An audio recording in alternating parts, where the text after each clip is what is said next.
ছাত্রলীগ আর ছাত্রদল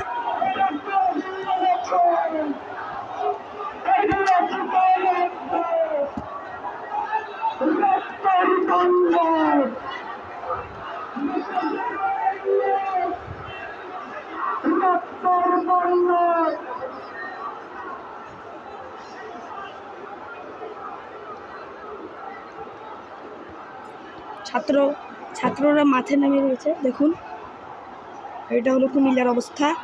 Comilla Jhautala police line. দেখুন ওইদিকে ছাত্রদল এবং ছাত্রলীগ।